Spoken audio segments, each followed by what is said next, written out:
नमस्कार दोस्तों, बालाजी स्टडी अड्डा में आपका स्वागत है। सुपर टेट के लिए जैसे कि चैप्टर वाइज वीडियो में हम आपको प्रोवाइड करा रहे हैं, तो इससे पहले हमने इसी चैप्टर नंबर 16 जो है इसका प्राकृतिक आपदा प्रबंधन और पर्यावरण संरक्षण जो आपका चैप्टर है, इसका पार्ट नंबर 4 देखा था, जो कि पिछला वाला पार्ट आपको साइड में आई बटन में वीडियो मिल जाएगा। आज हम देखेंगे इसका पार्ट नंबर 5 और टोटल प्रत्येक पार्ट में हम 20 प्रश्न जो है वो देखते हैं, तो हम आगे के आज उसके 20 प्रश्न जो है वो देखेंगे। तो चलिए शुरू करते हैं। और ये जो आपका चैप्टर है ये पर्यावरण संरक्षण है, यानी कि जो कि super TET, UP TET, MP TET सभी के लिए इंपॉर्टेंट है। तो सभी लोग आप देख सकते हैं जो किसी अन्य की तैयारी भी जो है वो कर रहे हैं। तो सबसे पहले बात कर लेते हैं वो प्रश्न जैसे कि मैंने पिछले वाले वीडियो में प्रश्न पूछा था उसके उत्तर की। तो पिछले वाले वीडियो में मैंने प्रश्न पूछा था कि चिपको आंदोलन के प्रणेता जो है वो कौन है। 4 ऑप्शन है। बात करते हैं उत्तर की, तो आपका option number B Sundarlal Bahuguna जो है वो बिल्कुल सही हो जाएगा। ये आंदोलन जो था वो वृक्षों के काटने के विरोध में 1973 में, सन ध्यान रखिएगा 1973 में, और वर्तमान में यदि बात करें तो उत्तराखंड जो राज्य है उससे जो है वो प्रारंभ हुआ था। और इस आंदोलन में हुआ क्या था कि जिस पेड़ को काटा जाता था लोग क्या करते थे, उस पेड़ से चिपक कर खड़े हो जाते थे। इसी तरह से पेड़ों की रक्षा जो है उसका आंदोलन चिपको आंदोलन जो है इसके रूप में जो है वो शुरू हुआ था। नाम से ही समझ में आ रहा है, चिपको, पेड़ से चिपक के उसको बचाना। तो ये आपका सुंदरलाल बहुगुणा नाम ध्यान में रखिएगा। चलिए शुरू करते हैं अपने इस वीडियो के प्रश्न। 81 प्रश्न है आपका कि भारत में प्रोजेक्ट टाइगर की शुरुआत जो है वो हुई। 4 ऑप्शन है, आपको बताना है कि कब जो है वो हुई थी। इसके बाद के हम टोटल 100 तक प्रश्न यानी कि कुल 20 प्रश्न जो है वो देखेंगे। लास्ट में एक प्रश्न आपसे भी हम पूछेंगे। बात करते हैं चलिए उत्तर की कौन सा सही होगा। तो आपका ऑप्शन नंबर ए 1973 जो है वो बिल्कुल सही हो जाएगा। इतने सारे जो प्रश्न के एक्सप्लेनेशन मैंने बताए थे, प्रोजेक्ट टाइगर लगभग सभी में आया है, तो ये तो आपको एकदम रटा होगा। इसमें आप तारीख भी चाहें तो याद रख सकते हैं। तो 1 अप्रैल 1973 जो है इसमें प्रोजेक्ट टाइगर जो है वो आया था। और यदि बात करें लाने का उद्देश्य, तो जो बाघ हैं उनकी घटती संख्या को रोकने के लिए या बाघों के संरक्षण के लिए जो है इसकी शुरुआत जो है वो की गई थी। और इस प्रोजेक्ट की शुरुआत के विषय में एक विशेष चीज है, वो ये है कि इस प्रोजेक्ट की शुरुआत जिम कॉर्बेट नेशनल पार्क जो कि उत्तराखंड राज्य में स्थित है वहां से जो है वो की गई थी। और जिम कॉर्बेट नेशनल पार्क के बारे में पहले भी आपको बता चुका हूं कि स्थापना 1936 में हुई थी और पूर्व में नाम इसका हेली नेशनल पार्क था। चलिए देखते हैं अपना अगला प्रश्न 82 की किसी जगह के फ्लोरा और फना सुरक्षित करते हैं। यहाँ पर जो है वो फना लिखा हुआ है, परंतु इसको आप फौना के तौर पर लिखा देखने को मिलता है, FAUNA, ये जो लिखा हुआ है। तो 4 ऑप्शन है, आपको बताना है कि इन चारों में से कौन सा सही होगा, ऑप्शन ए, बी, सी या डी। चलिए बात कर लेते हैं उत्तर की। आपका ऑप्शन नंबर ए बिल्कुल सही हो जाएगा कि पेड़ पौधे और जो जंतु होते हैं, या कह सकते हैं किसी जगह के फ्लोरा और फौना जो है वो पेड़ पौधे और जो जंतु होते हैं उनकी उपस्थिति को सूचित करते हैं। जो आपका फ्लोरा होता है ये किसी भौगोलिक क्षेत्र में पाई जाने वाली विशेष जो वनस्पति है उसके समूह कह सकते हैं होती है, जबकि जो फौना है ये आपका किसी भौगोलिक क्षेत्र में पाए जाने वाले जंतुओं का समूह होता है। तो एक आपका वनस्पति होता है और एक आपका जंतु होता है। अगला प्रश्न देखते हैं 83, किसके नेतृत्व में चिपको आंदोलन को बल मिला। 4 ऑप्शन है, इससे पहले भी प्रश्न आया था, यहाँ पर थोड़ा सा घुमा कर पूछा गया है किसको या किसके नेतृत्व में बल मिला, ऑप्शन ए, बी, सी या डी। बात करते हैं उत्तर की, तो बिल्कुल आपका यहाँ पर option number A Sunderlal Bahuguna ही आपका सही होगा। ऑप्शन देख के कंफ्यूज ना होइएगा, प्रणेता भी यही थे और इन्हीं के नेतृत्व में इसको बल भी मिला। बाकी इसके बारे में मैंने सारी चीजें आपको बता दी कि किस प्रकार चिपको आंदोलन जो है वो चलाया गया था। 84 प्रश्न है कि पर्यावरण को बचाने के लिए चिपको आंदोलन का संबंध किस राज्य से है। 4 ऑप्शन है, उत्तर प्रदेश, झारखंड, छत्तीसगढ़ या उत्तराखंड। ये भी मैंने अभी ऊपर वाले प्रश्न के एक्सप्लेनेशन में आपको बता दिया, इसीलिए मैं पहले भी कह रहा हूँ कि जो भी यहाँ पर एक्सप्लेनेशन बताया जा रहा है कोशिश कीजिए उसको 1 से 2 बार सुनिए और याद कीजिए, क्योंकि प्रश्न उनके बीच से ही जो है वो पूछा जाता है। बात करते हैं उत्तर की, तो आपका ऑप्शन नंबर डी उत्तराखंड बिल्कुल सही हो जाएगा। मैंने बताया था कि चिपको आंदोलन की जो शुरुआत है वो 1973 में उत्तराखंड जो राज्य है उसमें सुंदरलाल बहुगुणा और एक और व्यक्ति थे चंडी प्रसाद भट्ट, इनके द्वारा जो है वो की गई थी। और किस लिए चलाया गया था? तो वृक्ष काटने के विरोध में यह आंदोलन जो है वो चलाया गया था। अच्छा, इसी प्रकार के कुछ और भी प्रश्न आते हैं, जैसे कि आपका हरित क्रांति के जन्मदाता पूछा जाता है तो नॉर्मन ई बोरलॉग आपको पता होना चाहिए। या भारत का जल पुरुष पूछा जाता है तो राजेंद्र प्रसाद जो है, या राजेंद्र सिंह, प्रसाद नहीं राजेंद्र सिंह जो है, इनको जल पुरुष के नाम से जाना जाता है। भारत का बर्डमैन पूछा जाए तो सलीम अली को जाना जाता है। ये सभी प्रश्न बार बार रिपीट होते हैं, सलीम अली। या हरित क्रांति के भारत में यदि जनक पूछा जाए तो MS स्वामीनाथन है। अपिको आंदोलन जो है उसके प्रणेता पूछा जाए तो हेगड़े हैं, जिनका पूरा नाम पांडुरंग हेगड़े है। तो ये सभी प्रश्न आपके रिपीट होते हैं जो आपको पता होना चाहिए। अगला प्रश्न देखते हैं 85, पारिस्थितिक तंत्र और प्राकृतिक अधिवासों का संरक्षण तथा उनके प्राकृतिक वातावरणों में प्रजातियों का जीवन अक्षम जनसंख्या का रखरखाव और प्राप्ति जो है उसके लिए प्रयुक्त पद जो है इनमें से कौन सा है? क्रोड संरक्षण, स्वास्थानीय संरक्षण, अपस्थानीय संरक्षण या परिधीय संरक्षण। 4 ऑप्शन है, आपको बताना है कौन सा सही होगा। तो चलिए बात करते हैं उत्तर की कौन सा सही होगा। आपका ऑप्शन नंबर बी स्वास्थानीय संरक्षण जो है वो सही हो जाएगा। तो आपका प्रश्न में पढ़िए जो लिखा हुआ है, पारिस्थितिक तंत्र और प्राकृतिक अधिवास, इनका संरक्षण और उनके प्राकृतिक वातावरण जो है उसमें प्रजातियों का जीवन अक्षम जनसंख्या का रखरखाव और प्रतिप्राप्ति जो है इनके लिए स्वस्थानीय जो संरक्षण है वो पद प्रयुक्त किया जाता है।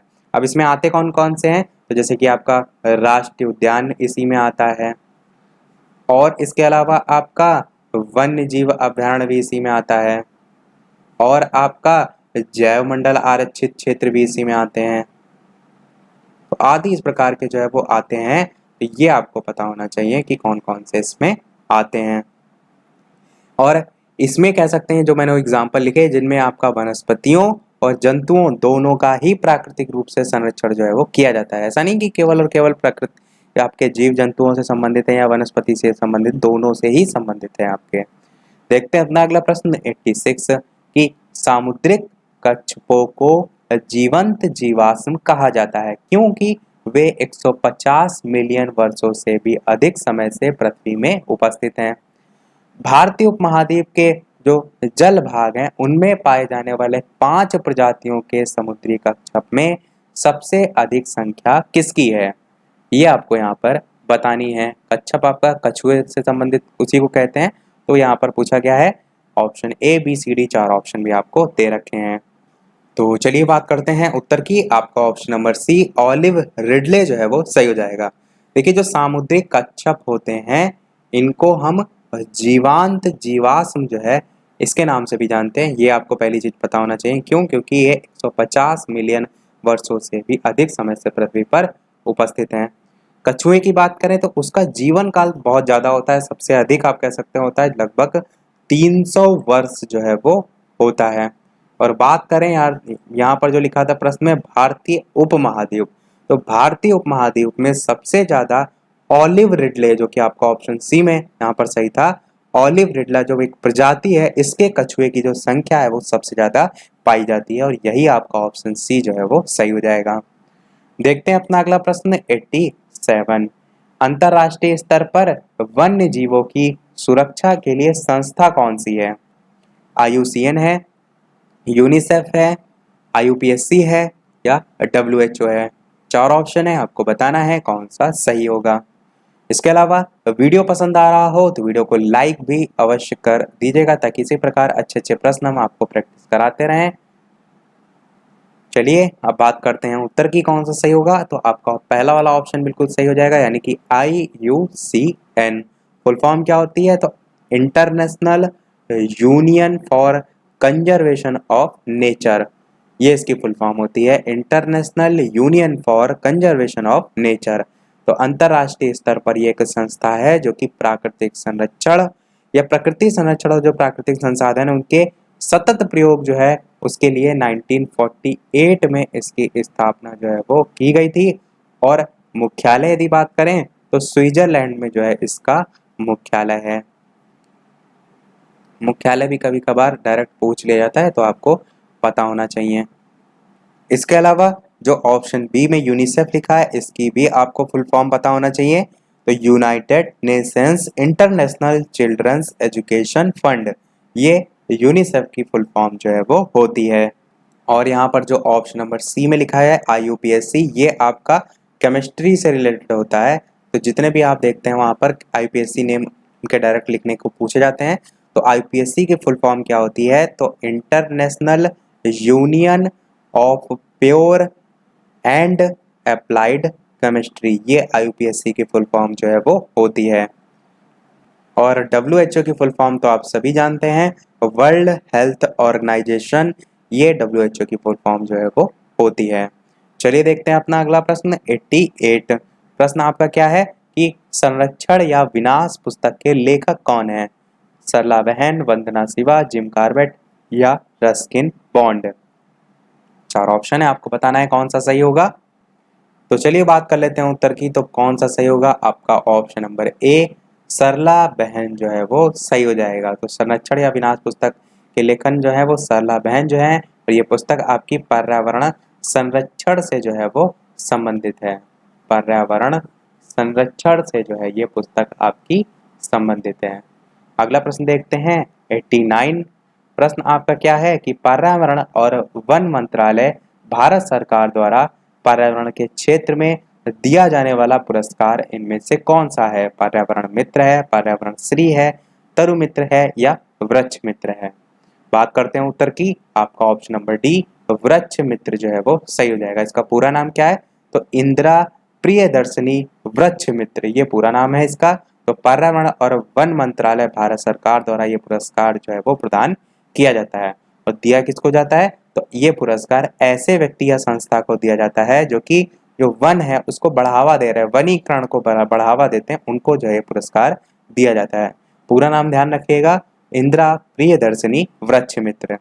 अगला प्रश्न देखते हैं 90। अभ्यारण्य का संबंध निम्न में से किससे है? ऊर्जा संरक्षण से है, जल संरक्षण से है या वन्य जीव संरक्षण से है या डॉल्फिन संरक्षण से है? 4 ऑप्शन है, आपको बताना है कि इन चारों में से कौन सा सही होगा। अभ्यारण्य का संबंध निम्न में से किससे है? बात करते हैं उत्तर की। तो आपका ऑप्शन नंबर सी वन्य जीव संरक्षण जो है वो सही हो जाएगा। अभ्यारण्य कह सकते हैं वह निश्चित स्थान होता है जहां पर जो वन्य जीव जंतु होते हैं उनका संरक्षण जो है वो किया जाता है। वर्तमान में वन्य जीव अभ्यारण्य की संख्या लगभग 532 जो है वो बताई जाती है, जो कि आप कह सकते हैं समय के अनुसार घटती बढ़ती रहती है। अगला प्रश्न 91 कह रहा है कि सुश्री मेधा पाटेकर का संबंध निम्न में से किससे है?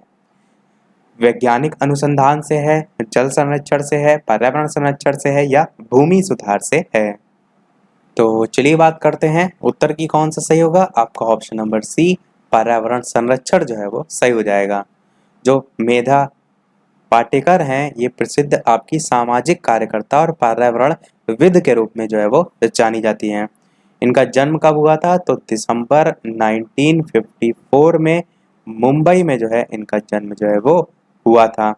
और मेधा पाटेकर के बारे में नर्मदा बचाओ आंदोलन सबसे ज़्यादा फेमस है, जो आपसे पूछा जाता है कि नर्मदा बचाओ आंदोलन जो है इसकी स्थापना जो है वो किसने की थी? तो इन्होंने ही जो है वो की थी, नर्मदा बचाओ आंदोलन की। ये सब छोटी छोटी चीज़ें हैं जो आपको जो है वो रटी होनी चाहिए। देखते हैं अपना अगला प्रश्न 92।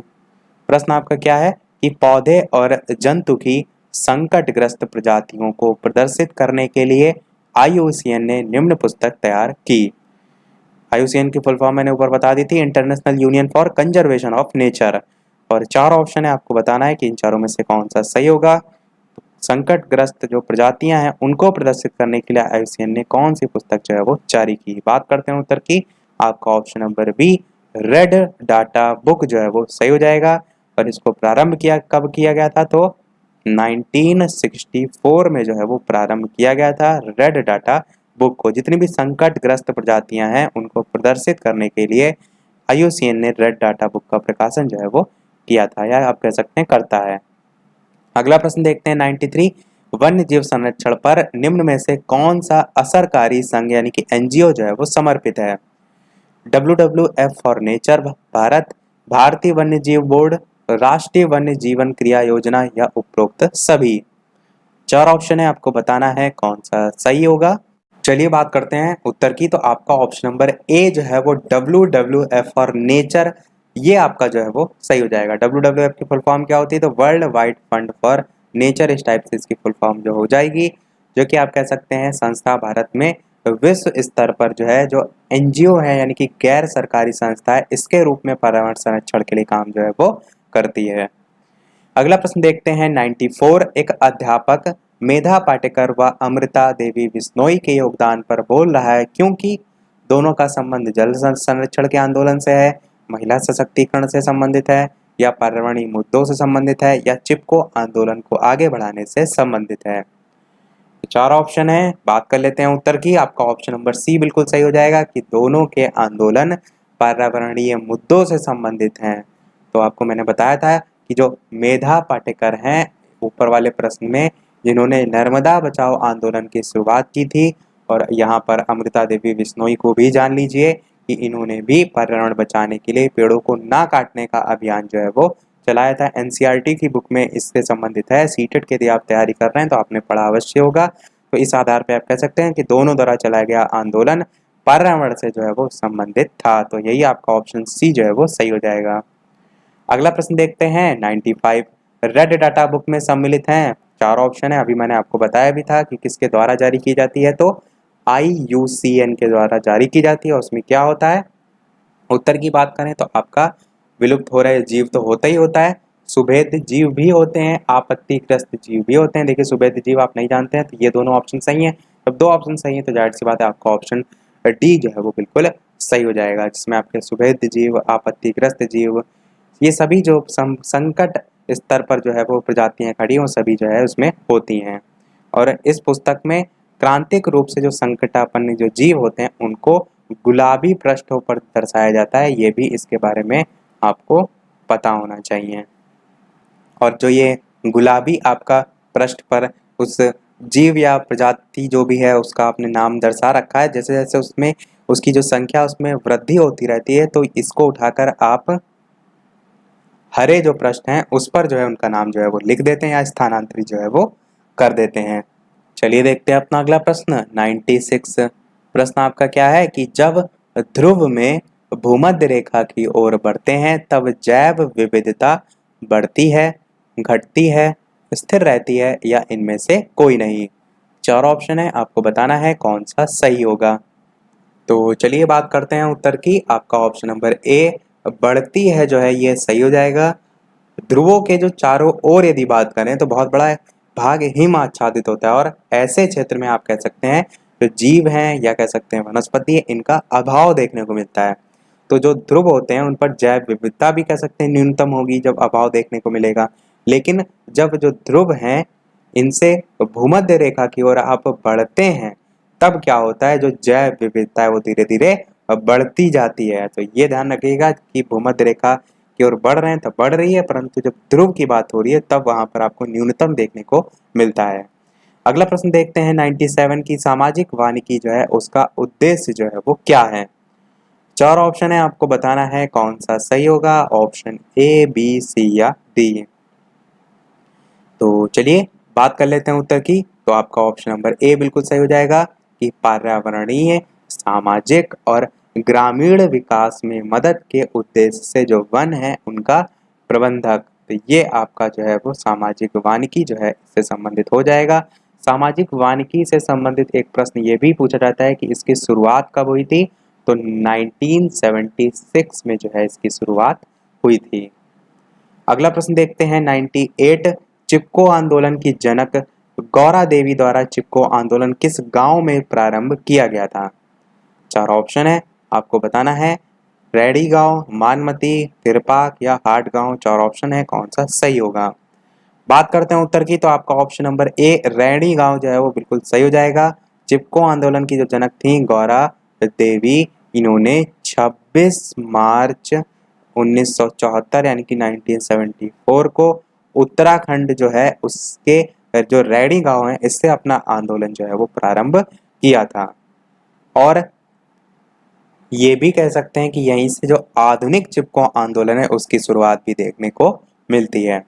देखते हैं अपना अगला और इस वीडियो का लास्ट प्रश्न है, और इसके बाद वाला प्रश्न हम आपसे पूछेंगे। जैसे कि सभी वीडियो में हम आपसे एक ना एक प्रश्न पूछते हैं। इसके अलावा वीडियो अभी तक आपने लाइक ना किया और थोड़ा भी वीडियो आपको पसंद आया हो तो वीडियो को लाइक भी अवश्य कर दीजिएगा, ताकि मुझे भी मोटिवेशन मिलता रहे, मैं आपके लिए इसी प्रकार अच्छे अच्छे प्रश्न प्रैक्टिस कराता रहूँ।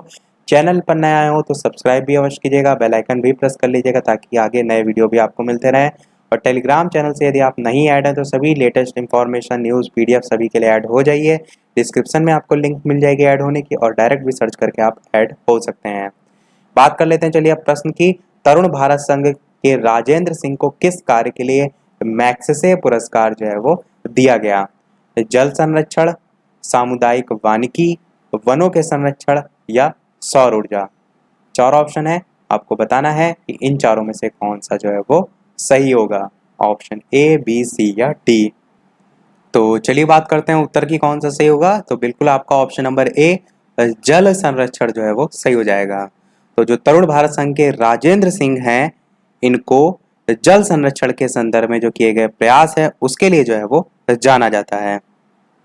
और इसी के साथ साथ जो सबसे इम्पोर्टेंट चीज है वो ये कि इनको भारत जो है उसका जल पुरुष कहा जाता है। ऊपर वाले एक प्रश्न के एक्सप्लेनेशन में मैंने आपको बताया था कि ये जो है वो पूछा जाता है कि भारत का जो जल पुरुष है वो किसे जो है वो जाना जाता है।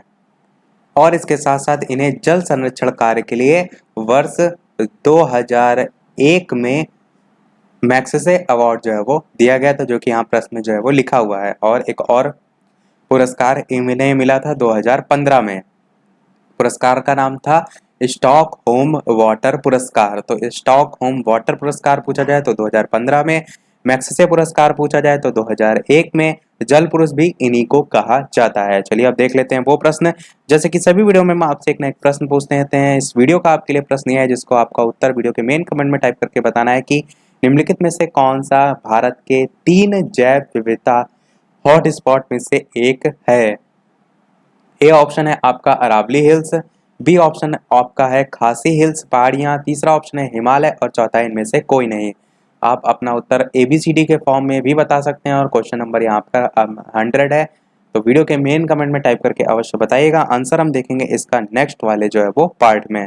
कुछ प्रश्न और रह गए हैं, उसके बाद ये आपका चैप्टर जो है वो कंप्लीट हो जाएगा। तो इसी के साथ हमारे आज का पार्ट भी जो है वो समाप्त होता है। आज की वीडियो में इतना ही। वीडियो पसंद आया हो लाइक अवश्य कीजिएगा, नए हैं चैनल पर सब्सक्राइब जरूर कीजिएगा। चलिए मिलते हैं अगले वीडियो में नए टॉपिक के साथ, तब तक के लिए नमस्कार। Thank you for watching.